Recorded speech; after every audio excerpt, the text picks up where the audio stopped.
അപ്പോൾ സ്ഥിരമായിട്ട് സാധാ സ്കൂട്ടർ ഉപയോഗിക്കുന്നവർ ഈ വീഡിയോ കാണുക. അപ്പോൾ അവർക്കാണ് ഇത് ഉപകാരപ്രദമാവുക. അപ്പോൾ ഞാനിത് ഉപയോഗിച്ച് നോക്കിയിട്ട് ബാറ്ററി ബാക്കപ്പ് എന്തോരം സമയം കിട്ടുന്നത് വീഡിയോയുടെ ഇടയ്ക്ക് ആഡ് ചെയ്തേക്കാം. അപ്പോൾ ഇന്ന് നമ്മളിവിടെ പരിചയപ്പെടുത്താൻ പോകുന്ന ബ്ലാക്ക് പ്ലസ് ഡെക്കറിൻ്റെ മിനി പോർട്ടബിൾ സ്ക്രൂ ഡ്രൈവർ സെറ്റാണ്. ഇതിൻ്റെ പ്രത്യേക 3.6 വോൾട്ട് ലിഥിയം ബാറ്ററിയാണ് ഇതിനകത്ത് വരുന്നത്. ലിഥിയം ബാറ്ററികൾ ലെഡ് ആസിഡ് ബാറ്ററിയൊക്കെയും ബാക്കപ്പ് കൂടുതൽ കിട്ടും, അതുപോലെ ലൈറ്റ് വെയിറ്റുമാണ്. പിന്നെ ഇതിൻ്റെ അകത്ത് വരുന്നതാണ് ബിറ്റും ഒരു എക്സ്റ്റൻഡറും, അത് കൂടാണ്ട് ചാർജിങ് അഡാപ്റ്ററും ഇവരിൻ്റെ അകത്ത് ആഡ് ചെയ്തിട്ടുണ്ട്. ബാക്കി ഡീറ്റെയിൽ നമുക്ക് കവർ അഴിച്ച് ചെക്ക് ചെയ്യാം.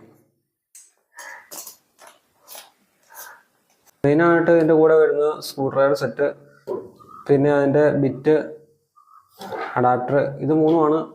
നമുക്ക് ലെങ്ത്ത് ആവശ്യമായ സ്ഥലത്ത് എക്സ്റ്റൻഡർ നമുക്ക് ഉപയോഗിക്കാം. പിന്നെ ഇതിൻ്റെ ചാർജിങ് അഡാപ്റ്ററാണ്. ഔട്ട്പുട്ട് വോൾട്ട് 6 വോൾട്ട് 300 mAh ആണ്. അതിൻ്റെ സോക്കറ്റ് വരുന്നത് നോർമൽ പിന്നും നോർമൽ സോക്കറ്റുമാണ് വരുന്നത്. അപ്പോൾ ഇനി മെഷീൻ്റെ വർക്കിങ്ങും ഇതിൻ്റെ സ്വിച്ചുകളൊക്കെ നമുക്കൊന്ന് പരിചയപ്പെടാം. ഇതിൻ്റെ മെയിനായിട്ട് തന്നെ പവർ സ്വിച്ചാണ്.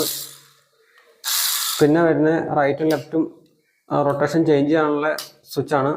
അത് നമ്മൾ ഏത് സൈഡിലേക്കാണോ പ്രസ് ചെയ്തിരിക്കുന്നത് ആ സൈഡിലേക്കായിരിക്കും അതിൻ്റെ റൊട്ടേഷൻ. സ്ക്രൂ നമുക്ക് മുറുക്കാനും നമുക്ക് ലൂസാക്കാനും ഈ ഒരു സ്വിച്ച് തന്നെയാണ് ഉപയോഗിക്കുന്നത്. പിന്നെ ഇതിൻ്റെ ഒരു പ്രത്യേകതയാണ്, നമ്മുടെ സ്ക്രൂ അഴിക്കുന്നിടത്ത് വെട്ടം കിട്ടാൻ വേണ്ടി LED സെറ്റ് ചെയ്തിട്ടുണ്ട്. അതിൻ്റെ സ്വിച്ച് വരുന്നത് പവർ സ്വിച്ച് തന്നെയാണ്. മറ്റ് കമ്പനിയുടെ അപേക്ഷിച്ച് വേറൊരു പ്രത്യേകത ഉള്ളത്, നമുക്ക് ഇതിൻ്റെ അകത്ത് ഇടുങ്ങിയ സ്ഥലത്ത് നമുക്ക് അഴിക്കാൻ വേണ്ടി ഇതിൻ്റെ അകത്തൊരു സ്വിച്ച് വെച്ചിട്ടുണ്ട്. ആ സ്വിച്ച് പ്രസ് ചെയ്തിട്ട് തിരിച്ചു കഴിഞ്ഞാൽ നമുക്ക് സ്ട്രെയിറ്റ് ആയിട്ടുള്ള സ്ഥലത്ത് ഇത് സ്ട്രെയിറ്റ് ആക്കി ഉപയോഗിക്കാൻ പറ്റും.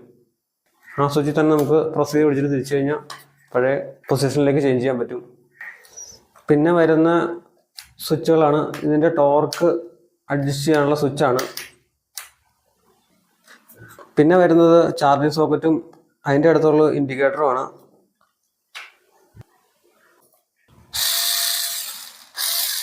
പിന്നെ നമുക്ക് ഡ്രിൽ ചെയ്തതിൻ്റെ പവർ എങ്ങനെയാണെന്ന് നോക്കാം. ഫുള്ളായിട്ട് സ്ക്രൂ കയറിയിട്ടുണ്ട്. ഈ സ്വിച്ച് അപ്പുറത്തേക്ക് കയറി റിവേഴ്സിലേക്ക് ചേഞ്ച് ചെയ്യും. ഇരുട്ടാണെങ്കിലും സ്ക്രൂവിൻ്റെ ത്രെഡ് കറക്റ്റായിട്ട് നമുക്ക് കാണാൻ പറ്റും. ഇനി സ്വിച്ച് ചേഞ്ച് ചെയ്യാം, ടൈറ്റ് ചെയ്യാം.